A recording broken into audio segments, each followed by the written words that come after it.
Here's another Trump teachings, this time around showing another class, which supposedly didn't get much in Whispers of the Old Gods, but at the start of the Whispers of the Old Gods expansion, people were trashing on Hunter, but it's getting a pretty big resurgence now. It was a surprise that Midrange Hunter didn't see that much traction, given that they got Call of the Wild, an absolutely insanely priced card. You get 3 animal companions for 8 mana on 1 card.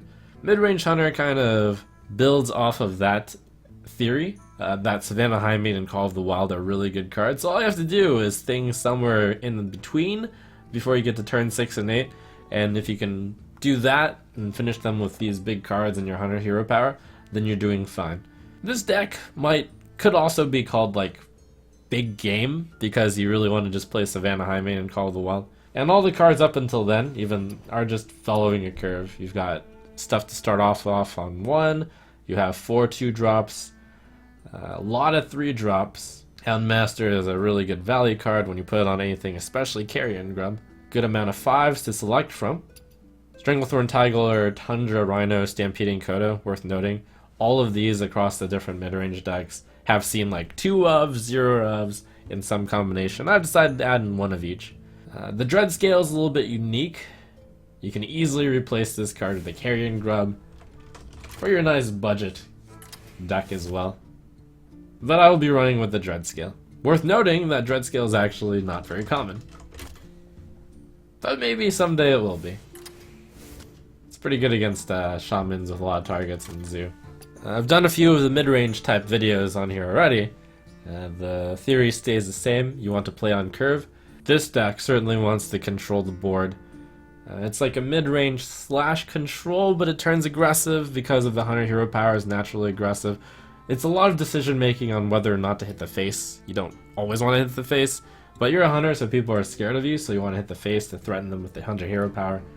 And you can finish them with Reach of Kill Command. Every situation is different, basically. That's the general nature of a mid-range deck. It's not a face deck, it's not a control deck, it's kind of a tempo deck.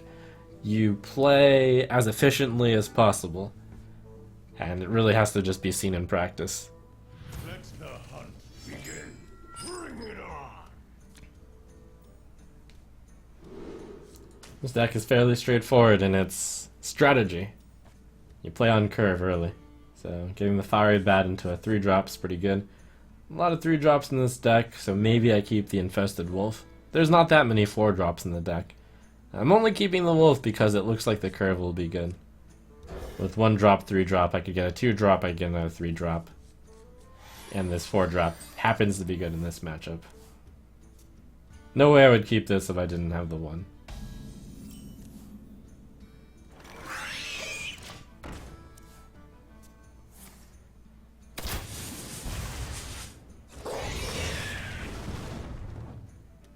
Incorrect target.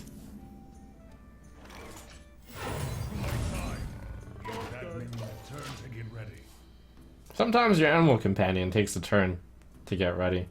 It's unfortunate when it has to. To my side. Interesting. The opponent traded. It's starting to be worth considering. Maybe he's playing a Yogin load deck. Yeah, I'll hit him. It was worth considering hitting this just because of Quick Shot, but it was not really worth it.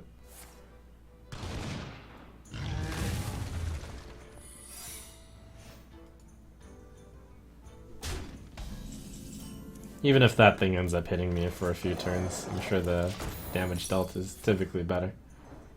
Fascinating. So it looks like it is a control Hunter. Perhaps with Yogs are on. That play, getting sniped, it's not bad.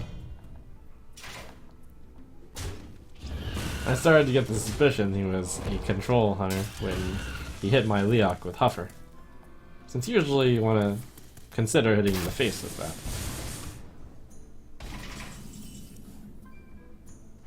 This is an interesting thought. I can go Tundra Rhino instead of Stranglethorn Tiger. In almost all cases, I would rather the Tundra Rhino be the one that gets Deadly Shot. The Tiger would survive certain things, but not Deadly Shot, notably.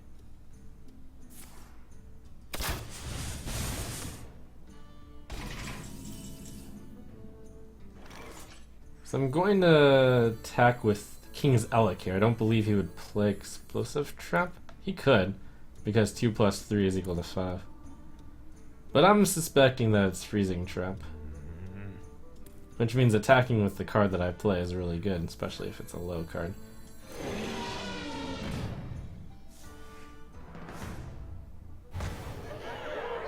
It's a nice result.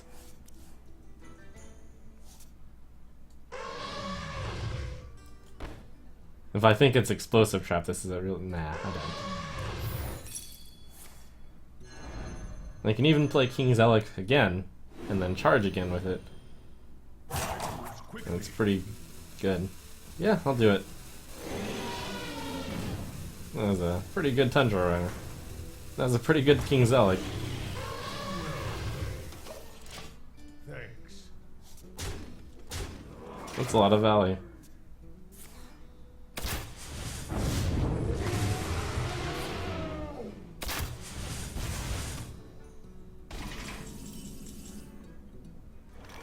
So this is 10 damage, which means this is lethal.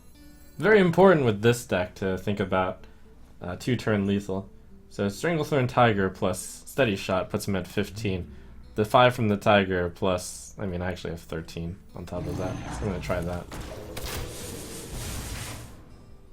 That's 10, and that's 12, or 10 plus 2 is 13, plus 3 is 13.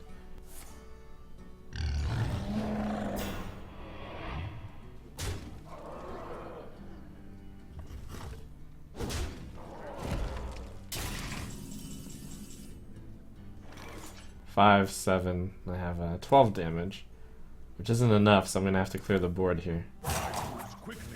Why am I getting distracted by you guys?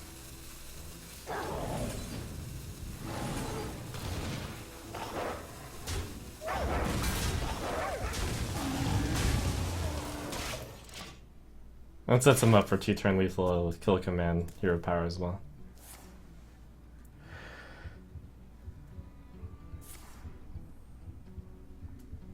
To my side.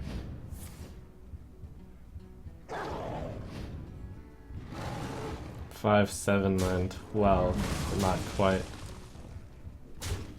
Guess he didn't have those, all of them? Maybe. Kinda close. I actually think that the turn where I played the 4-mana King's Elec and charged again may have been incorrect. Perhaps better was the Houndmaster. Because it does turn out that I slowed down on tempo a lot. I simply wanted more value, but the value was unnecessary.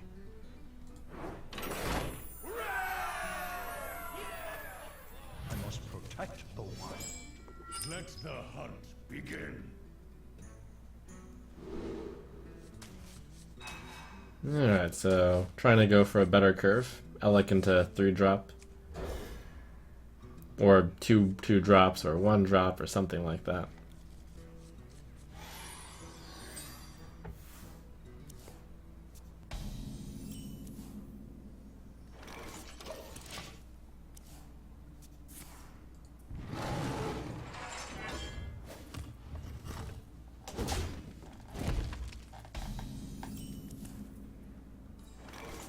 So I've got 2 4s. That's pretty good. Oh, so close, Dreadskill. Disciple of Cthulhu would be a good card to play right now. Even if you play as Disciple, though, I at least have Infested Wolf. I wonder if I should Houndmaster and... Well, I should Houndmaster... Oh, Freezing Trap. The question is to go face or to go trade. I'm gonna go face. I can't get punished. I can't easily get punished. Thanks. You can do the Wrath on this, but this still trades. Wrath this, and then Living Roots that would be a punishment, but that's 2 cards. A swipe doesn't finish both off either.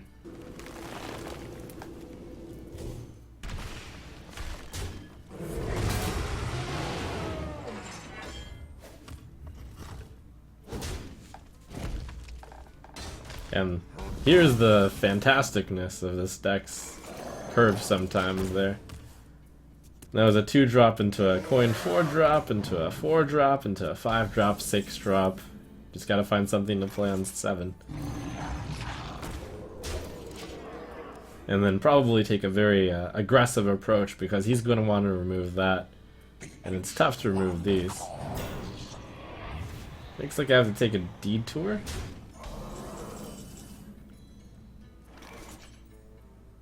Detour. That's pretty good. I found my 7-drop. I can see.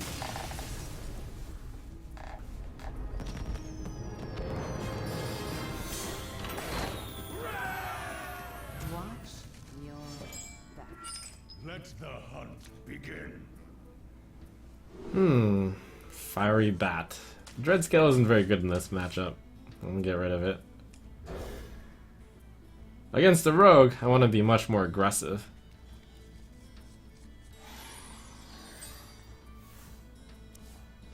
Rogues typically want to set it back and then get their Gadsden Auctioneer up and then do crazy things.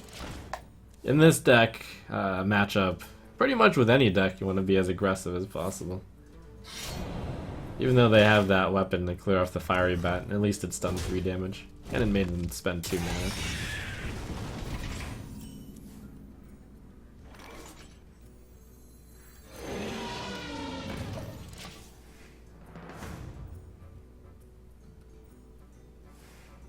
I'll probably end up playing Dreadscale next, just to play on curve into possibly Huge Toad hero power. It's very scary to play the high main because of sap, but I will probably end up coining at the high main anyways.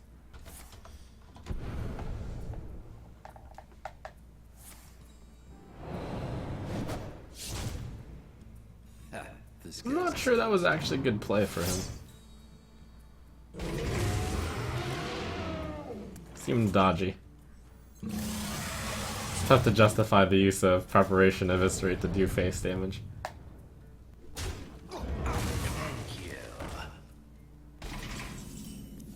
Alright, so I've got a curve here. Freezing Trap,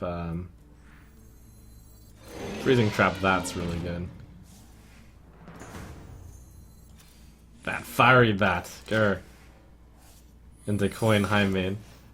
My window is disappearing because I do need to be more aggressive. However, he did use a lot of cards in order to deal with my last card. He clearly played this for tempo. And he gained the tempo.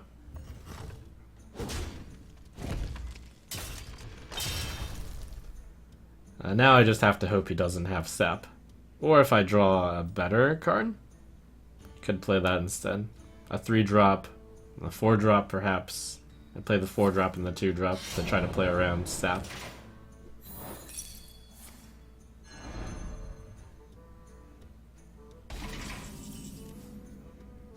Well, have to go for it. But the good news is, if he does Sap, I can replay it and I can play Savannah high mains for days. I got the best deal anywhere.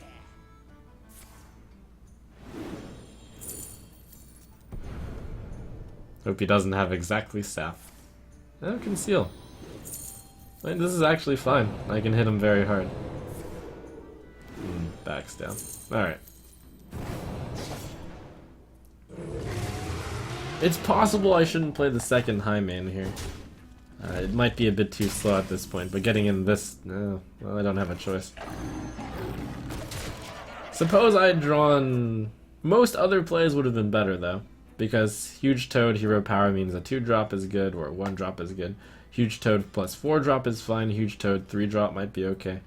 Looks like I'm going to aim to close this out with the Call of the Wild. And it is difficult for him to deal with both, given that he didn't have a sap the first time.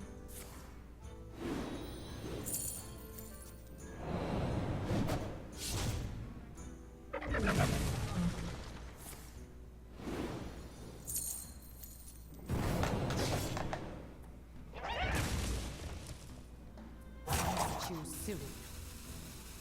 We hunger for vengeance.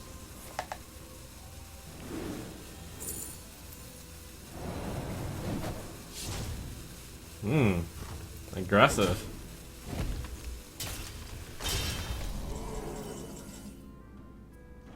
So I have 6, 8, 13. With a kill command I would have it. I'm going to have to be the one to slow it down here and give him some respect.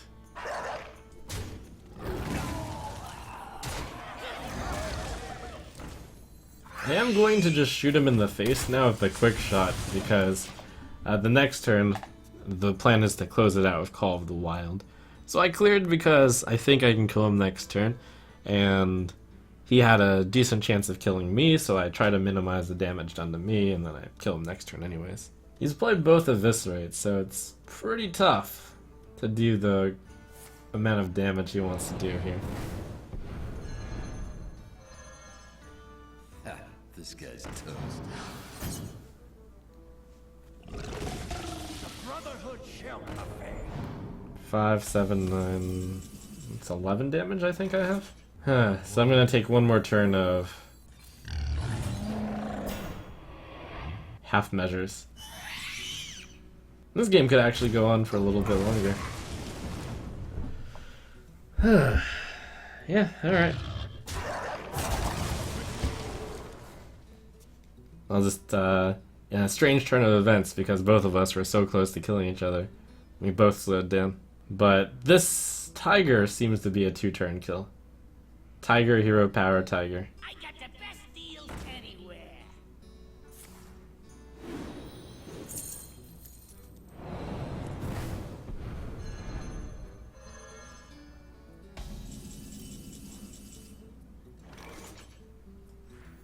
Phew. Into the finish line.